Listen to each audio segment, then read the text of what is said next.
go to CommSec now for a look at today's markets. Tom Piotrowski, good morning to you. How are you looking?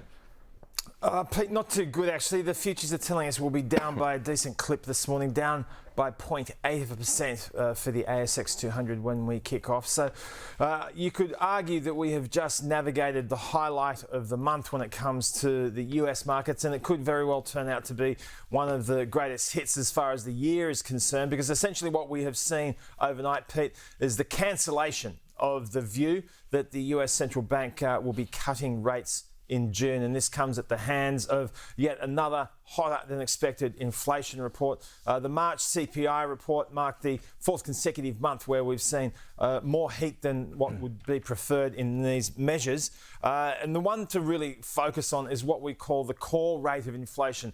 It's what is stripped out to look at the underlying level of inflation. You take food and energy out of it, and the core rate of inflation came in at 3.8%. So that was higher than what the market was looking for at 3.7%, and it was just a bridge too far to be even contemplating rate cuts in June under these circumstances. So we've seen US markets peel off by a pretty decent margin, trading at their lowest levels at one stage in a month. You had the Dow Jones finishing down by 1.1% at its worst, down 1.5%. The S&P 500, again at its worst, was down by close to 1.5%, finished down by 1%, and the Nasdaq finished down by 0.8%.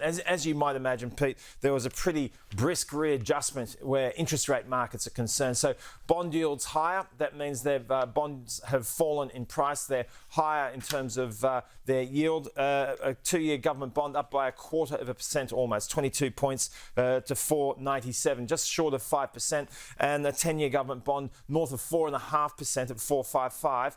That's troubling for stocks. We are always thinking that might be a line in the sand, and that's where we're at the moment. So a challenging couple of days ahead. Okay. Everything else okay, Tom? No complaints. Okay. Thanks for asking. asking. Getting cold out there, isn't it? Look, it's brisk, but it's probably been a little bit of an Indian summer, Pete. I would describe it as there before the rain set in. So okay, yeah. I think it's been nice in Sydney lately. Yeah, good. I agree. Just checking in. We'll talk to you in a few hours, Tom.